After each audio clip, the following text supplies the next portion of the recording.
Hello, hello. I hope you like the new setup here. All right, PETA, the animal rights activist group that does the most unhinged things to try and get their point across. So now back in the day, PETA used to push people to become vegetarians to save animals, but now they're telling people that being a vegetarian isn't enough, and they're trying to push people to become vegans. So how do you think PETA tried to sell the idea of becoming vegan to people? If you said, I think PETA's gonna compare being a vegan to an abusive relationship, you would be right. This is Jessica. She suffers from BWV AKT boom. Boyfriend went vegan and knocked the bottom out of me. A painful condition that occurs when boyfriends go vegan and can suddenly bring it like a tantric porn star. For Jessica, it's too late. Okay, so the literal message behind that ad is if your boyfriend goes vegan, he will hurt you. So maybe PETA isn't messaging becoming a vegan the best, but what can they do to get more people to become vegan? Make a podcast, and knowing PETA, they're gonna get the best vegans that only talk about the best parts of being vegan, right?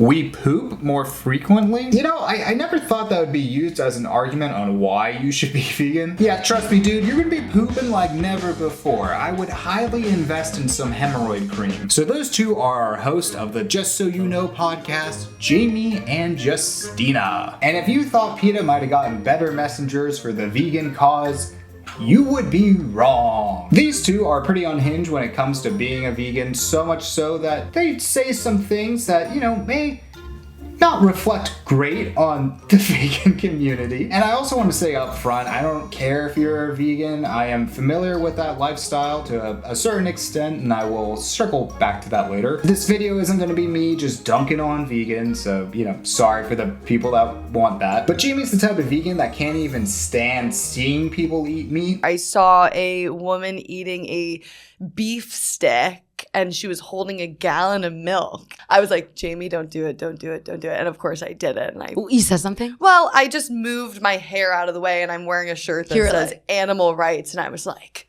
just standing right in front of her. Oh yeah, you really showed her. I bet she's never gonna eat meat again after that altercation. And Jamie's so extreme she won't even allow rat traps in her apartment's laundry room. As I'm about to close my eyes, I see a glue trap out of the corner of my eye. The next 25 minutes, I spent looking and searching for every glue trap and sabotaging the laundry room. Oh, cool. Are you going to be the one replacing those traps with more humane traps? Or are you just going to let those rats run around and, you know, maybe bite a kid? Like, Jamie lives in New York. Those rats are the size of, like, pumpkins. And I get that rat traps aren't, like, you know, the best solution, but Jamie doesn't have any solution. I'm gonna get banned from my building if they hear this. If Jamie sees you wearing a fur coat, you bet she's gonna harass you about it.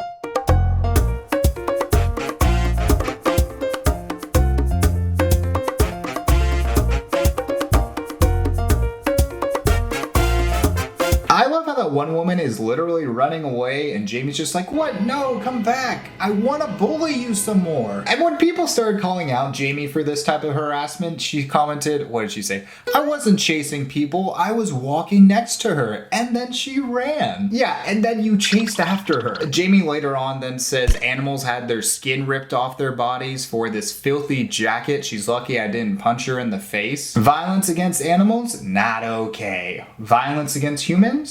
That's okay. Jamie also is the type of person that thinks her poop does not stink. My poop doesn't stink. Oh yeah, I forgot. Oh, yeah. Jamie's poop doesn't stink. No, it doesn't. After going vegan, it's actually not bad. Earthy, but not bad. James just like, yeah, I don't wash my hands at all because why would I deprive you of this wonderful smell? Yes, I do get pink eye often. I get the inkling because Jamie is vegan. She feels like that gives her the okay to do whatever she wants in the name of veganism. Now, Justina, the other host, doesn't do as much unhinged things as Jamie, but, you know, make no mistake. Justina is still pretty nutty about animals. Anytime I see any type of fire, I know a lot of people will judge me. I think about the animals. I don't think about the humans because they can at least open up a window. A dog, a cat, a bird, the fish, they can't open up the window or scream for help, you know, and it kills me. Yeah.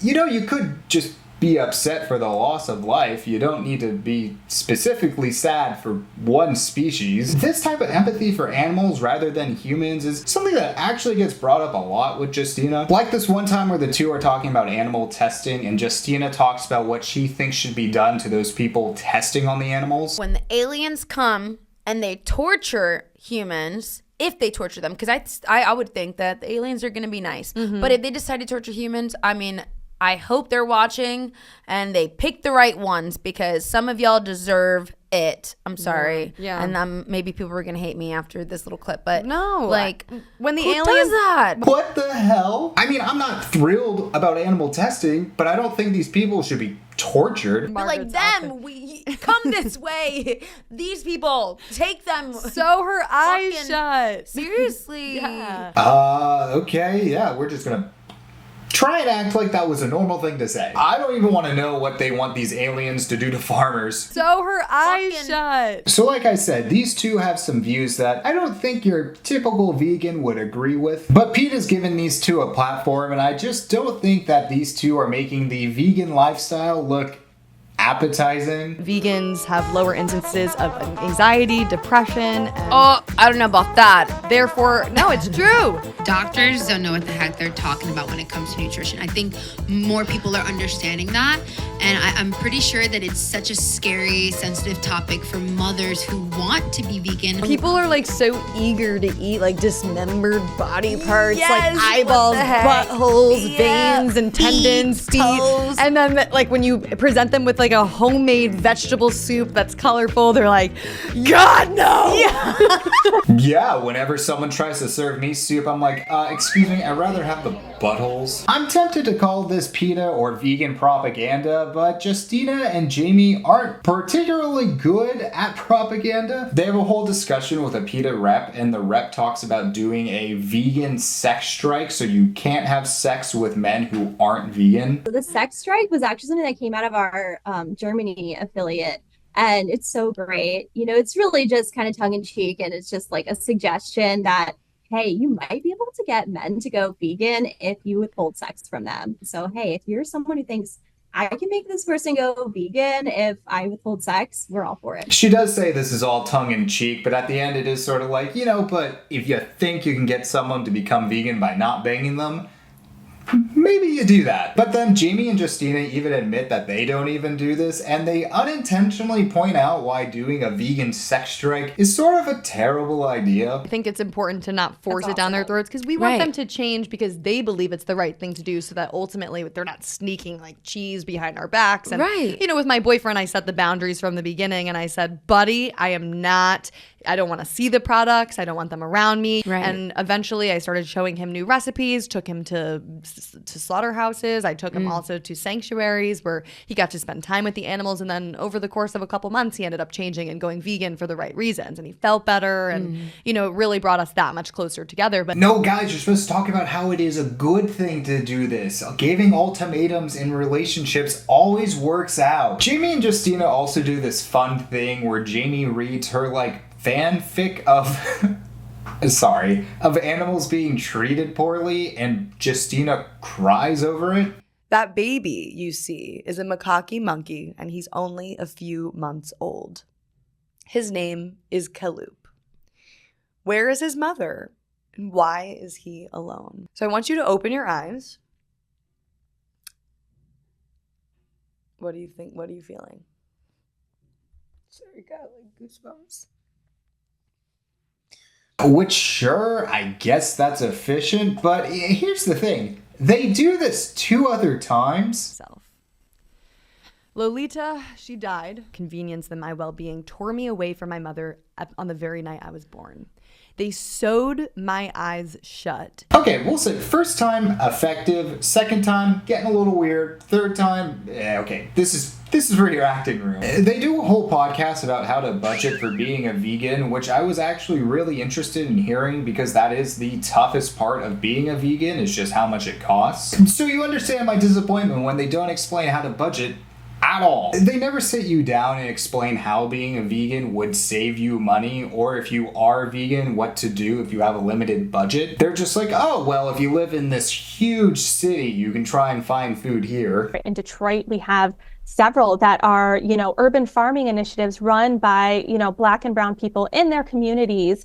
In Tulsa, there's Food on the Move that does a lot of pay as you can and free drive up services. And Los Angeles has Support and Feed, which is incredible, doing incredible work. But when they bring up like areas that may not have these food options, they just completely dodge the question. Also, when we look at some of the excuses that non-vegans have, they'll say, well, there's people that live in food deserts that don't have access to healthy food, and therefore I can't go vegan. And I'm like, well, that has something to do with you. I said, honey, you're living on Park Avenue. You got a Rolex watch. Why are you using other people's situations as an excuse to continue hurting animals? Exactly. Wait, but what are you supposed to do if you actually live in an area that doesn't have vegan foods? Oh, you're just not going to answer it? Okay. I guess I'll give them some credit because they say you should eat tofu, frozen fruits, and veggies. And they give some, keyword being some there, recipes to use, like tofu scrambles and PB&Js, which, cool, I guess I'll just have those for the rest of my life. So if I'm vegan curious, you've really only given me a handful of options of things to eat, and if I am vegan trying to learn how to budget better, I already know about tofu. They also bring up farmers markets. Like I said, more and more farmers markets are taking EBT cards and food stamps and food assistance. Which, farmers markets, notoriously known for being the cheapest option when buying food. Okay, but do you have any websites or resources I can look into to try and find other foods or meals to eat? I think one of the biggest resources you have is yourself and your experiences, good and bad in life. Hold on, no, I'm asking you for resources. You can't hit me with the Uno reverse card here. Yeah, well, hopefully after this episode, they won't be able to use budget as an excuse. What do you mean? You did nothing on budgeting this whole episode. If I was vegan, I was trying to figure out some saving tips, I would be extremely disappointed. And if I was vegan curious, I wouldn't really understand how being a vegan would be cheaper than what I'm currently doing. The only thing that has the slightest amount of credibility to it is this study they talk about from Oxford saying that being vegan would actually save you money. According to Oxford University, adopting a vegan diet could slash your food bill by up to 1/3. But then they don't link to this study in the description. So the Oxford study is legit, but it does point out that the research focused on whole foods and did not include highly processed meat replacements or eating at restaurants or takeaways. The cost of being a vegan is something that Jamie and Justina constantly complain about too, so it is a little weird that they have this study and then also are complaining about how much it costs, which again makes it very annoying they didn't talk about budgeting at all. I also shouldn't have to go digging around figuring out what studies or online sources they use, but not citing their sources is a common issue with this podcast. Sure. And there's a study that was conducted in 2012 that showed that ditching meat and dairy can greatly improve our mood. Online, I was reading that not only is this an animal cruelty issue, it also poses human health risks. Coming from a survey conducted in 2020, and it discovered that 84% of vegetarians reported satisfaction with their sex lives compared to only 59% of meat eaters. But that last study that she mentions about vegetarians having better sex is all self-reported from a dating website, which I'm sorry, but a dating website is, not the Washington Post. And I get the impression that Jamie and this podcast misconstrued their facts so it fits with their narrative. Jamie cites this one documentary named Game Changers and really talks highly about this one experiment they do. One part of the movie, they do this experiment where they take 3 male college students and they feed them a meat-based burrito one of the days, and then they measure their sexual activity and their erections throughout their sleep, and then they do the same thing the next day except they feed them a plant-based burrito. They noticed that the men showed an 8% increase in their erection hardness and a 300 to 500% increase in the erection duration. That is insane. Yeah, the plant-based burritos made everyone's dicks harder, and it had nothing to do with the burritos having Viagra in it. Also, they did this study for one night, and I feel like you gotta do it a few times to consider it scientific fact. But don't worry, if you don't trust the science in this documentary, the movie literally opens up with, "The statements expressed in this film are not intended to be substitute for professional medical advice." Well, at least they're upfront about their BS, unlike someone I know that's full of it. There are a lot of critics for this documentary too that say that this film uses a lot of pseudoscience and also has a strong confirmation bias. So this is one of the many studies cited by Jamie that has a strong confirmation bias to it also. Again, the only study I could find that had some credibility to it was the Oxford one. Okay, but maybe Jamie just didn't, do the research before citing these movies and studies, and it's just all a coincidence that it confirms her and Peta's biases. Maybe just check their sourcing if they're claiming that the Jesus fish symbol leads to people eating more seafood. In one podcast, they debate if Jesus would be a vegan. And there's this whole concept in Christianity that people like to base their actions off of what would Jesus do. So the question is, what would Jesus do in today's time? Yeah. Where animals are being factory farmed and exploited and used for entertainment and cosmetics and all these weird things. What would Jesus do? Probably not hurt them. So Jesus did eat meat multiple times, and according to the Bible, Jesus did perform miracles where food was summoned. If he wanted to be vegan back in the day, he could have been. Later on in the same podcast, Jamie tells Justina about all these famous people who are also vegan. Shut up! Yep. Rosa Parks is vegan? Rosa Parks was vegan. She was an advocate of liberation for all. And Bill Clinton. Wow, Bill Clinton is vegan? Yep. So all that's just not true. Rosa Parks was a vegetarian and Bill Clinton really isn't a vegan. He still eats lean proteins and fish. And the reason he eats like that is mostly because of health reasons. Like if someone told you that they were vegan but they still ate eggs and ate fish, you would be like, well, you aren't vegan then, bud. So normally I wouldn't care as much about these throwaway comments. It is a podcast. No one's going to be always 100% right. The only thing is, though, all these statements were made during a quiz section of the show. This is the vegan history quiz coming to you all now. All right, which president is vegan? Find the vegan. A. Charles Darwin. B. Rosa Parks. Which, I'm sorry, but how do you get questions on a quiz that you made up wrong? That's like a chef getting the wrong ingredients for a recipe he just made up. But maybe the people running this podcast are just really bad at their jobs and they're not trying to mislead you. So then let's talk about the time where Jamie went into a Whole Foods dressed up as a monkey that's in prison, and then she dumps a bunch of coconuts in the lobby. We stormed into the lobby of Whole Foods with 300 coconuts and poured them all over the lobby. I ended up flipping 2 of the carts, and as I was flipping the second cart, I managed to get it flipped over, so there were hundreds of coconuts. Girl, on the you're ground. strong. So why did Jamie do this? To get attention. The other reason is because PETA had an investigative journalist go into these Thailand factories, and they found out that these factories were using free monkey labor to pick coconuts that were then made to make coconut milk. A lot of grocery stores then dropped this coconut brand from their stores, but Whole Foods did not. So then Jamie and PETA decided to just dump a bunch of coconuts in this random Whole Foods, which cool. So the problem with all this is that the PETA, investigative journalist might have been a little misleading. The New York Times ran an article about this situation, and they said they were not able to confirm details of PETA's investigation. Also, Edwin Week, the founder of the Wildlife Friends Foundation Thailand, it's basically an organization that tries to make sure that animals aren't being exploited for work. He said, while he said he did not condone monkey labor, he felt that PETA's characterization of the conditions on Thai coconut farms made them appear more cruel than they are in reality. So I am a bit skeptical on why PETA wasn't able to confirm details to the New York Times, a credible news source. And I feel like PETA has been known to misconstrued situations at times. When it comes down to it, Jamie and Justina just truly believe the only way you can live a moral life is if you're vegan, and if you're not,